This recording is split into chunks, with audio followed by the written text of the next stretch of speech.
اور اس کی شروعات ایک ایسی کہانی سے ہوتی ہے جو میرے خیال میں پورے خطاب کا مرکزی ستون ہے، حضرت خبیب رضی اللہ عنہ کا واقعہ۔ جی ویسے تو اس خطاب میں بہت سی کہانیاں ہیں، لیکن ایسا کیوں ہے کہ اسی واقعے کو اتنی مرکزی حیثیت دی گئی ہے؟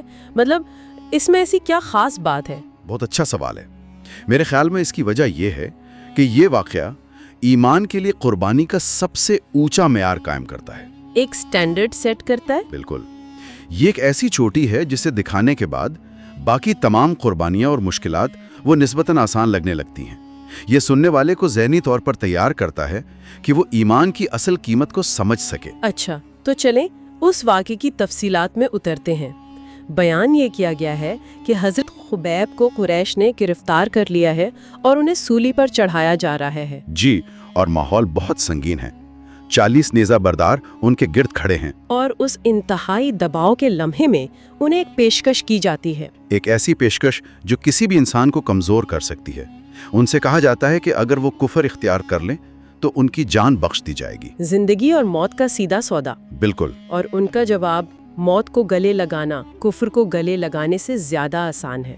یہ صرف ایک جملہ نہیں ہے، یہ ایک پوری سوچ کی عکاسی کرتا ہے۔ جی ہاں۔ لیکن یہاں مجھے ایک بات سمجھنی ہے، جب 40 نیزے آپ کی طرف بڑھ رہے ہوں اس وقت انسان کے ذہن میں کیا چل رہا ہوتا ہے؟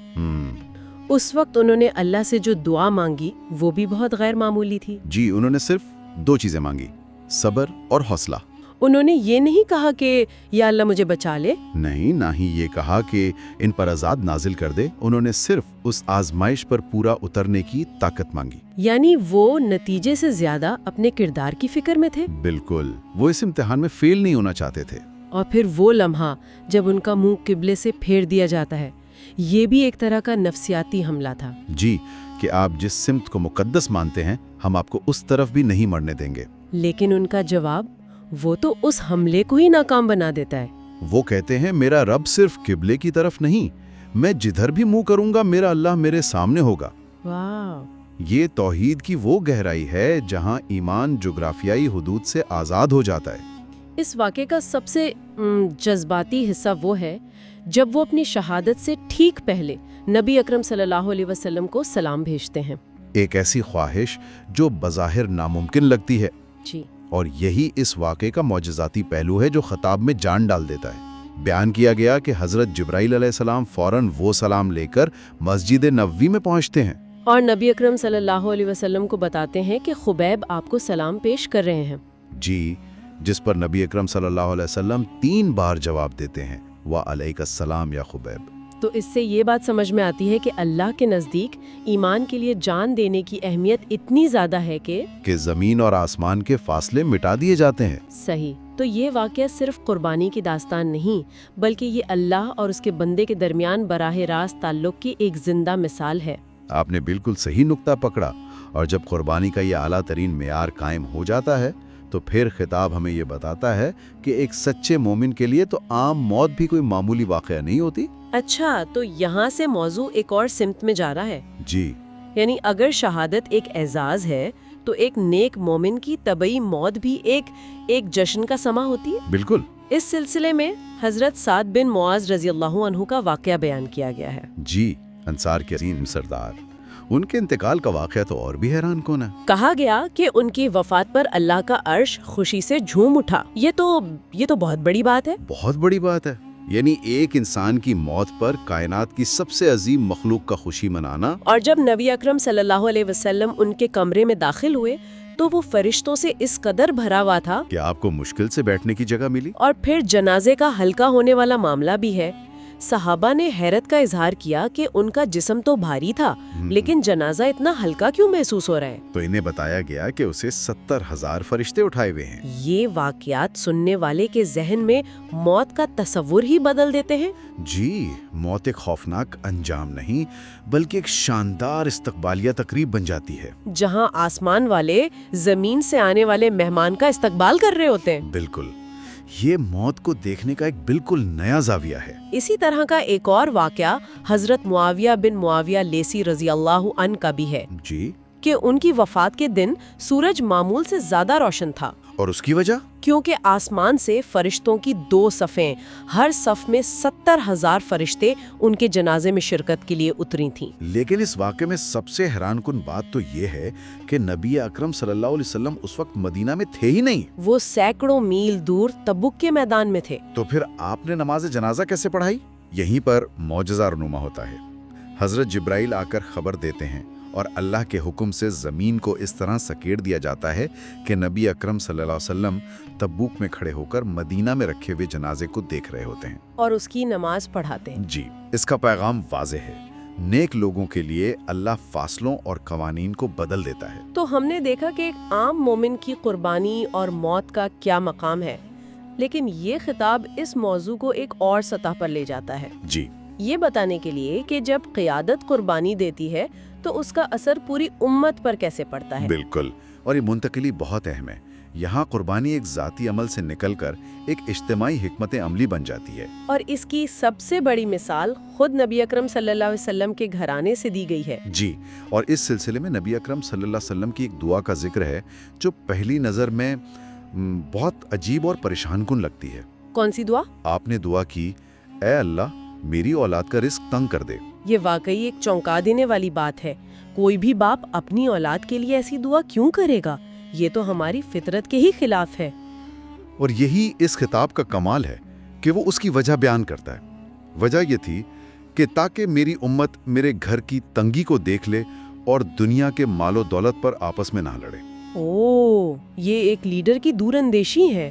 وہ اپنی اولاد کی بھوک کو امت کے اتحاد اور روحانی صحت کی قیمت کے طور پر قبول کر رہے ہیں۔ تو یہ ذاتی تکلیف ایک بڑے اجتماعی فائدے کے لیے تھی؟ جی ہاں، یہ ایک عملی مثال قائم کرنا تھا کہ قیادت کا مطلب مراعات حاصل کرنا نہیں بلکہ سب سے زیادہ قربانی دینا ہے۔ اسی سلسلے میں حضرت حسن اور حسین رضی اللہ عنہما کا وہ واقعہ بھی ہے جب وہ بھوک کی شدت سے رو رہے تھے۔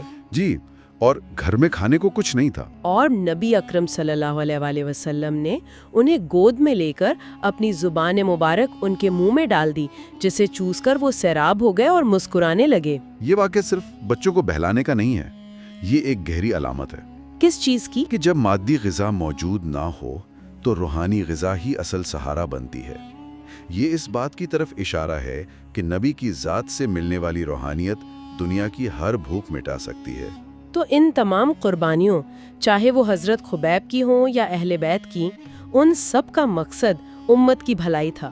بالکل، اور یہیں سے خطاب کا رخ براہ راست نبی اکرم صلی اللہ علیہ وسلم کی اپنی امت سے بے مثال محبت کی طرف مڑ جاتا ہے۔ جی، اور اس محبت کو واضح کرنے کے لیے روز قیامت کا ایک منظر کھینچا گیا ہے، ایک ایسا منظر جہاں ہر طرف افراتفری کا عالم ہوگا۔ تمام انبیاء کرام بشمول حضرت ابراہیم، موسیٰ اور عیسیٰ علیہ السلام نفسی نفسی پکار رہے ہوں گے، یعنی یا اللہ آج میری جان بچا لے۔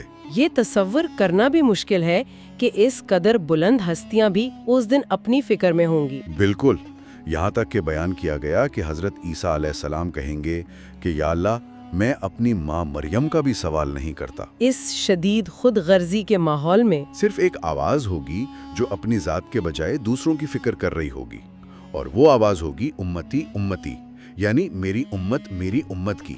اور وہ آواز ہمارے نبی محمد مصطفیٰ صلی اللہ علیہ وسلم کی ہوگی۔ جی، یہ تضاد بہت طاقتور ہے۔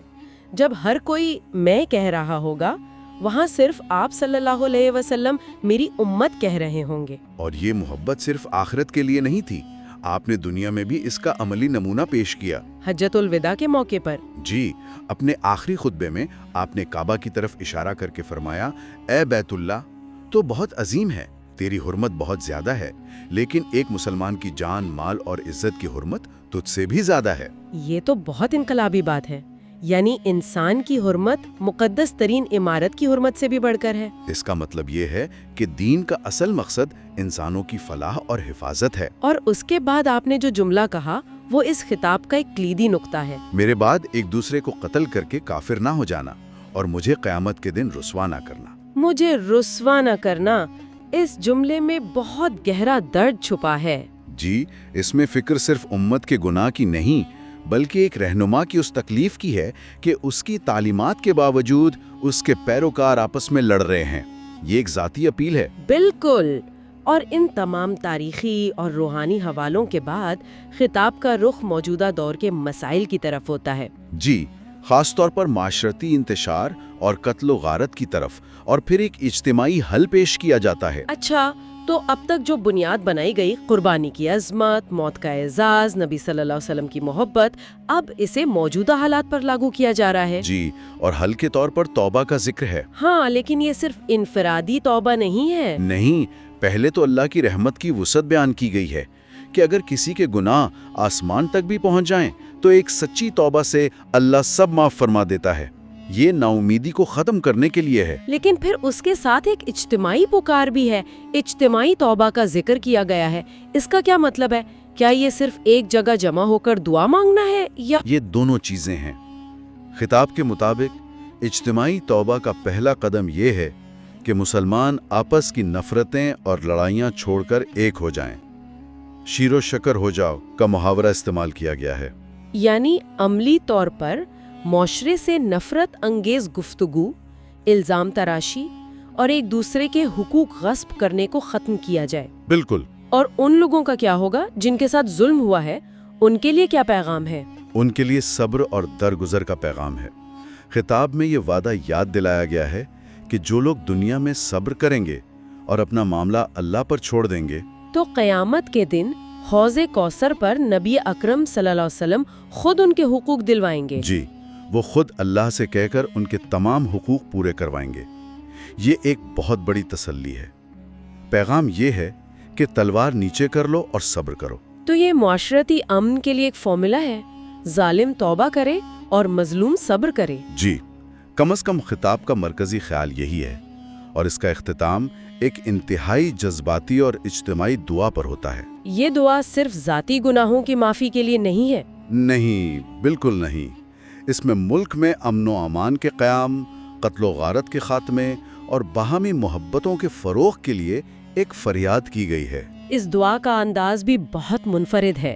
اس میں اللہ کی بارگاہ میں اپنی بے بسی کا اعتراف کر کے رحم کی بھیک مانگی گئی ہے۔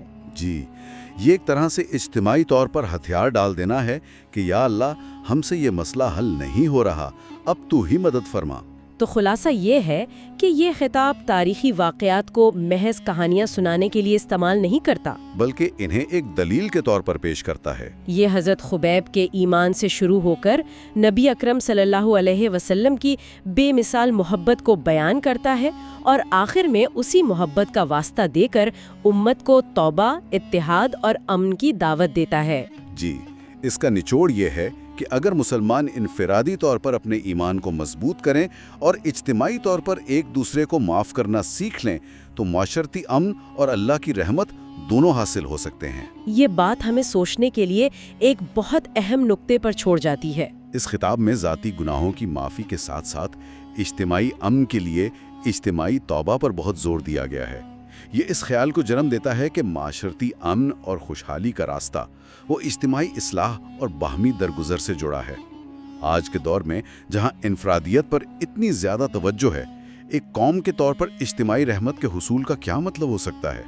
کیا یہ ممکن ہے کہ ہماری انفرادی دعائیں تب تک پوری طرح قبول نہ ہوں جب تک ہم اجتماعی طور پر ایک دوسرے کے لیے اپنے رویے درست نہ کر لیں؟